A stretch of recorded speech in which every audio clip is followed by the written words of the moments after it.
गुरु ब्रह्मा गुरु विष्णु गुरुर्देवो महेश्वर गुरु साक्षात् परम ब्रह्म तस्मै श्री गुरुवे नमः। सदाशिव समारंभां शंकराचार्य मध्यमाम् अस्मदाचार्य पर्यन्तां वंदे गुरु परंपरां। ओम श्री गुरुभ्यो नमः। ओम श्री परमात्मने नमः। हम लोग गीता का स्वाध्याय कर रहे हैं। गीता का प्रथम अध्याय अभी चल रहा है जो 27 तारीख तक चलेगा। उसके बाद हम लोग द्वितीय अध्याय का अध्ययन करेंगे। तो देखिए, श्री गीता जी जो है वह उपनिषदों का सार है। वैसे तो शंकराचार्य ने प्रस्थान त्रयी के अंतर्गत गीता को भी लिया है। प्रस्थान त्रयी में ब्रह्मसूत्र आता है, सारे उपनिषद आते हैं और गीता आता है। तो ये प्रस्थान त्रयी के अंतर्गत गीता को लिया गया है। तो यह गीता जो है उपनिषदों का सार है। जो उपनिषद में कहा गया है वही गीता में कहा गया है। जो वेदांत है वही गीता है। पूर्णतः वेदांत है गीता। तो महाभारत युद्ध के समय रणभूमि में भगवान श्री कृष्ण ने अर्जुन को जो ज्ञान दिया वह गीता में बताया गया। गीता में ऐसी बहुत सी बातें हैं जो मनुष्य को जीवन की कई कठिनाइयों को आसान बना देती है। हमारे जीवन में कितनी कठिनाइयाँ आती है, लेकिन हम जब गीता का अध्ययन करते हैं तो उसे हम आसानी से पार पा लेते हैं। साथ ही साथ अध्यायों का नियमित यदि पाठ हम करते हैं तो उसका अत्यंत हमें लाभ मिलता है और इसका महत्व भी बहुत है। भगवान शिव ने देवी पार्वती को गीता के पहले अध्याय के पाठ का महत्व जो बताया है वही यहाँ पहले हम बताना चाहते हैं।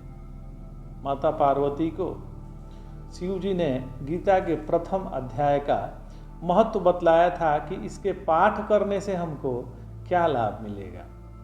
तो गीता के पहले अध्याय का जो नाम है उसका नाम अर्जुन विषाद योग है। और इस अध्याय में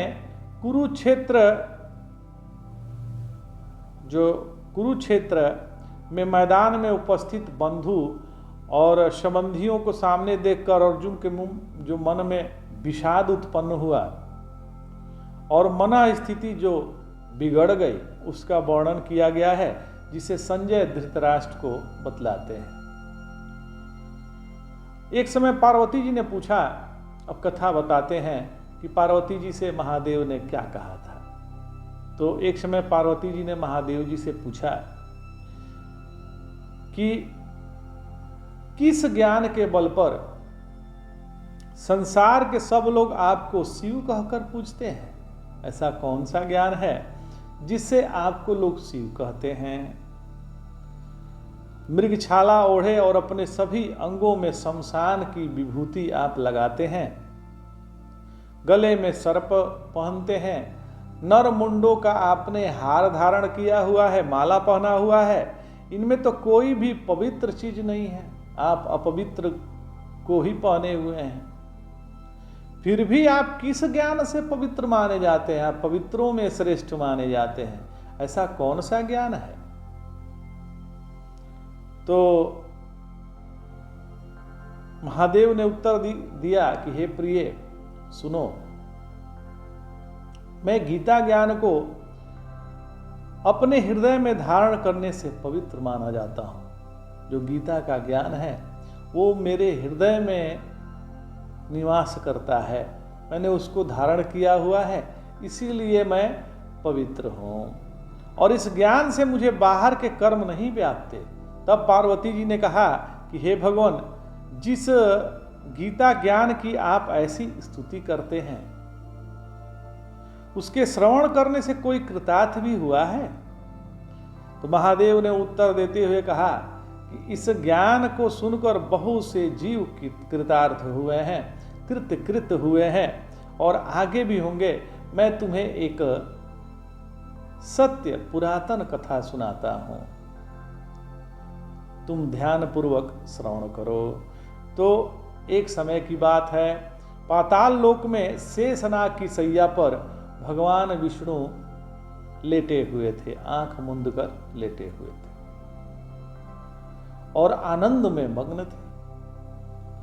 उस वक्त भगवान के चरण दबाते हुए माता लक्ष्मी जी ने पूछा कि हे प्रभु, निद्रा और आलस्य तो उन पुरुषों को व्यापता है जो जीव तामसी होते हैं, फिर आप तो तीनों गुणों से अतीत हैं, तीनों गुणों से परे हैं, तो आप तो वासुदेव हैं। आप जो नेत्र मूंद रहे हैं, इसमें मुझको बड़ा आश्चर्य है कि आप आलस्य, हमको लग रहा है कि आप आलस्य युक्त हो रहे हैं। तो नारायण जी ने हंसते हुए कहा कि हे लक्ष्मी, मुझको निद्रा आलस्य नहीं व्यापता।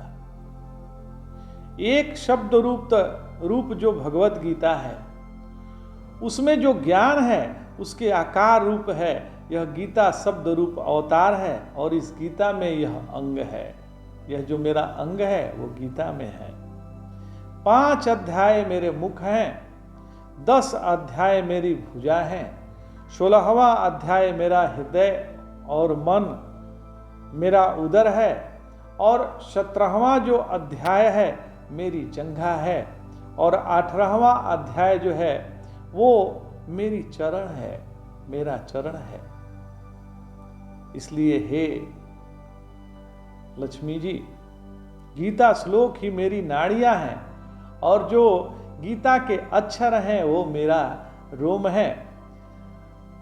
ऐसा मेरा शब्द रूपी जो गीता ज्ञान है, उसी के अर्थ में, जो उसी का अर्थ है, मैं हृदय में विचार करता हूं और बहुत ही आनंद प्राप्त होता हूं, आनंद में रहता हूं।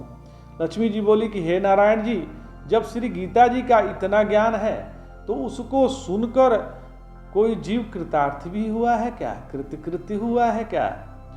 तो वो हमको बताओ कि कौन ऐसा जीव है जो कृतकृत्य हुआ। तब श्री नारायण जी ने कहा कि हे लक्ष्मी, गीता ज्ञान सुनकर बहुत से जीव कृतार्थ हुए हैं, सो तुम श्रवण करो। एक व्यक्ति था जो चंडाल का कर्म करता था और तेल नमक का व्यापार करता था। उसने एक बकरी पाली। एक दिन वह बकरी चराने के लिए वन में गया और वृक्ष पर चढ़कर पत्ता तोड़ने लगा। तो ऐसा तोड़ते वक्त उसको एक सांप ने डस लिया, जिससे वह तुरंत मर गया।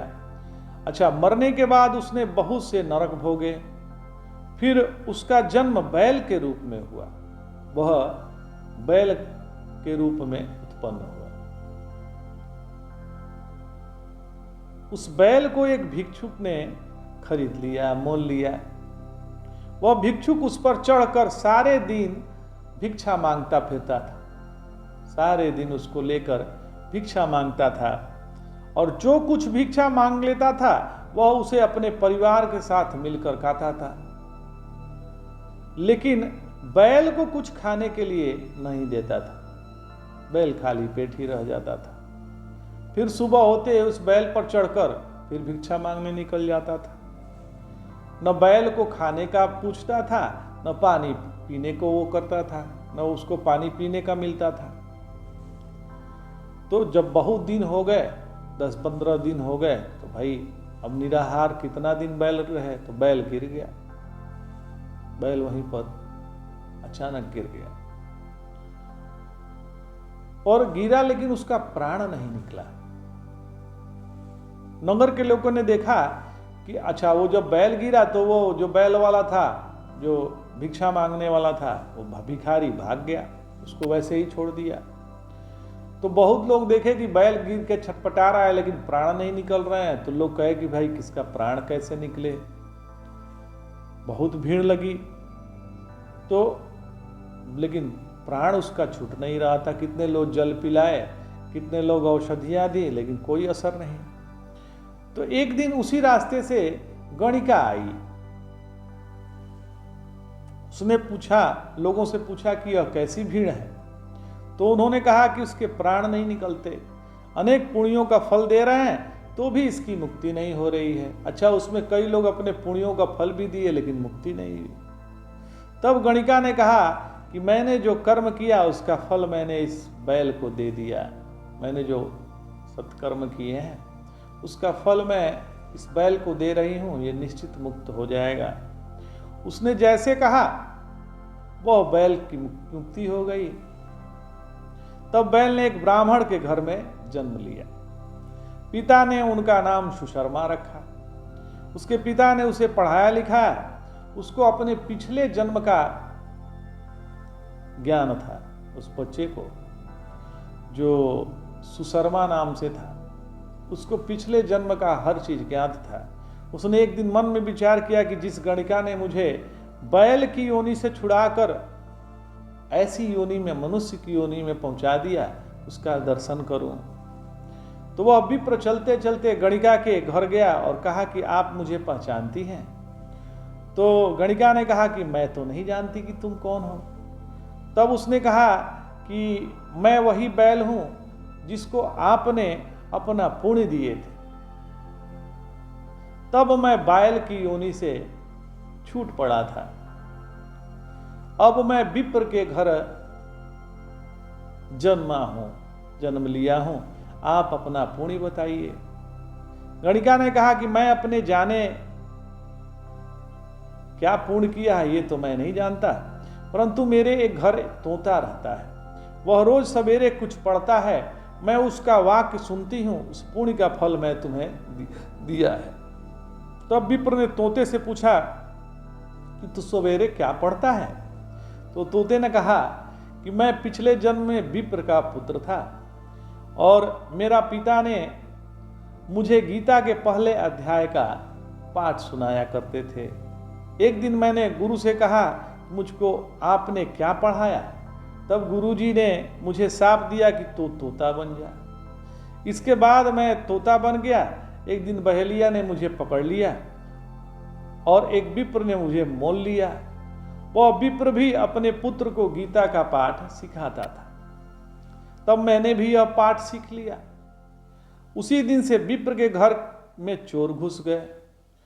उसने धन को प्राप्त नहीं हुआ, लेकिन वह मेरा पिंजरा उठा कर ले आए और उनकी यह गणिका मित्र थी, सो वह मुझे गणिका के पास छोड़ दिए और वह जो है गणिका के पास रह गया। तो उसने क्या किया, नित्य प्रातः गीता जी के पहले अध्याय का पाठ करता था, वही गणिका सुनती थी। तो इस गणिका के समझ में तो आता नहीं था, तो जो मैं पढ़ता हूं वही इस गणिका तेरे निमित्त दिया था। वह श्री गीता जी के पहले अध्याय का फल था।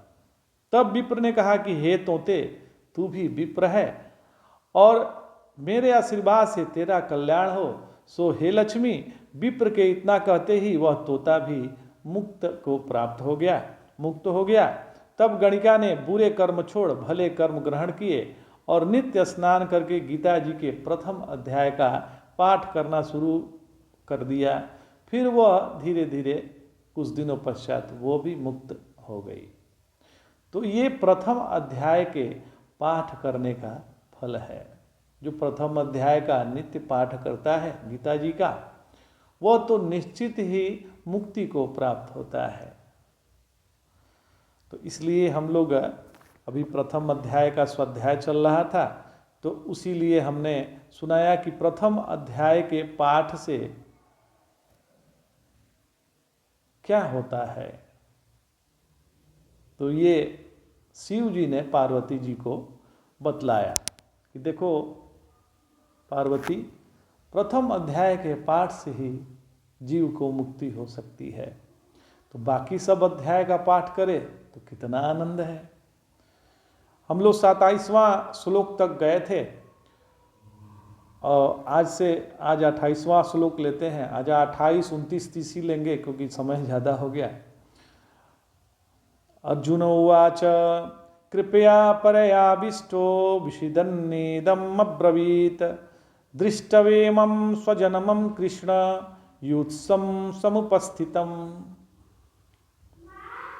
कह रहे हैं, अर्जुन ने कहा कि हे कृष्ण, युद्ध की इच्छा रखकर उपस्थित हुए इन स्वजनों को देखकर मेरे अंग शिथिल हुए जाते हैं और सुख मोह भी सूख रहा है। मैं स्वजनों को जब युद्ध में भूमि में देख रहा हूं तो मेरा अंग शिथिल हो रहा है और मुंह भी सूख रहा है और मेरे शरीर में कंप तथा रोमांच हो रहा है।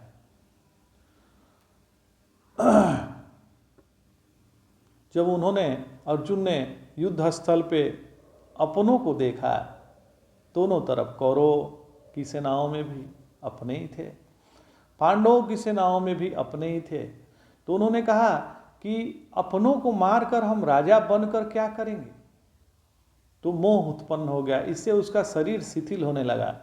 फिर बोलते हैं, सिदंति मम गात्राणि मुखम च परिशुष्यति बेपथुश्च शरीरे में रोम हर्षस्य जायते। कह रहे हैं अर्जुन कि हे कृष्ण जी, युद्ध की इच्छा रखकर उपस्थित हुए इन स्वजनों को देखकर मेरा अंग शिथिल हो गया। या कुटुंब समुदाय को अपने सामने उपस्थित मेरे अंग जो है, अंग अब काम नहीं कर रहे हैं। मेरा मन भ्रमित हो रहा है और मैं खड़े होने में भी असमर्थ सा महसूस कर रहा हूं। मनोविज्ञान में यह व्याकुल असंतुलित रोगी व्यक्ति के उपयुक्त लक्षणों वाले रोग का नाम चिंता जनित नैराश्य की स्थिति दिया गया है। तो मनोस्थिति इस प्रकार से अर्जुन की हो गई। वह जब अपनों को देखा तो उसका मन विचलित हो गया कि ओहो हो, वह तो गुणवान था, दुर्योधन जैसे तो नहीं था। उसमें मनुष्यता थी, दुर्योधन में तो कोई मनुष्यता नहीं थी। वो तो राक्षसी प्रभाव वाला था, जिसमें देवता का गुण नहीं था, राक्षसों का गुण था। फिर आगे कहते हैं, गांडीवम स्रंसते हस्य तात्वचैव परिदहते न च शक्नोम्यवस्थातुं भ्रमतीव च मे मनः। कह रहे हैं कि हे कृष्ण, युद्ध की इच्छा वाले इस कुटुंब समुदाय को अपने सामने देखकर मेरा अंग अंग कांप रहा है। मेरे शरीर की में जो रोंगटे हैं वो खड़े हो गए हैं और हाथ से गांडीव धनुष भी गिर रहा है, यह धनुष भी भारी लगने लगा और मेरा भ्रमित मन हो रहा है। मैं खड़े होने में असमर्थ अनुभव कर रहा हूं। दृष्टमेव सजनम कृष्ण युद्ध स समुपस्थित। अर्जुन को कृष्ण नाम बहुत प्रिय है। यह संबोधन गीता में 9 बार आया है। भगवान श्री कृष्ण के लिए दूसरा कोई संबोधन इतनी बार नहीं आया है। ऐसे ही भगवान अर्जुन का पार्थ नाम बहुत प्यारा है, बार बार पार्थ बोले हैं। तो शोदंती मम गात्राणि भ्रमतीव च मे मनः। अर्जुन के मन में युद्ध के भावी परिणाम को देखकर चिंता हो रहा है, दुख हो रहा है और उस चिंता दुख का असर अर्जुन के सारे शरीर पे पड़ रहा है। उसी असर को अर्जुन स्पष्ट शब्दों में कह रहा है कि मेरे शरीर का हाथ, पैर, मुख आदि स्पष्ट शब्दों में कह रहे हैं कि मेरे शरीर, अब यह मुंह सूखता जा रहा है, अब कोई काम नहीं मुझसे हो सकता, ये शरीर भारी हो रहा है, गांडीव भी मेरे हाथ से छूटता जा रहा है, मेरा मन भ्रमित हो रहा है, अर्थात मुझे क्या करना चाहिए अब मुझे सूझ नहीं रहा है, मैं मूर्छित होकर गिर पड़ूंगा। ऐसे अनर्थकारक युद्ध में खड़ा रहना भी एक पाप मालूम दे रहा है, ऐसा अर्जुन कह रहे हैं भगवान से।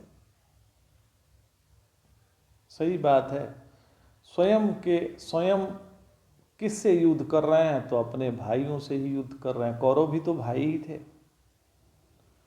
जो 2 दैवी संपदा वाले हैं। एक आसुरी संपदा का क्षेत्र है, एक दैवी संपदा का क्षेत्र है। दैवी संपदा है पांडवों में, आसुरी संपदा है कौरवों में। वो 1 इंच भी जगह देने के लिए तैयार नहीं है। बोले कि 1 बीता भी हम जगह नहीं देंगे, तुम चाहे जो करना है कर लो, मैं तुमको 1 बीता भी जगह नहीं दूंगा।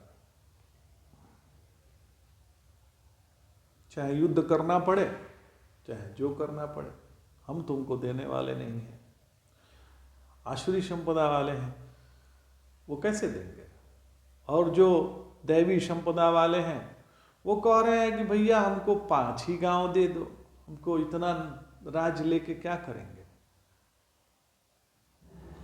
तो जब अर्जुन ने देखा कि भाई चाहे पांडव सेना से मरे चाहे कौरव सेना से मरे, मरेंगे तो अपने ही, कटेंगे तो अपने ही, तो ऐसा जो भाव है वो दैवी संपदा का लक्षण है। जय जय शंकर, हर हर शंकर, नमामि शंकर, भजामि शंकर, नमः पार्वती।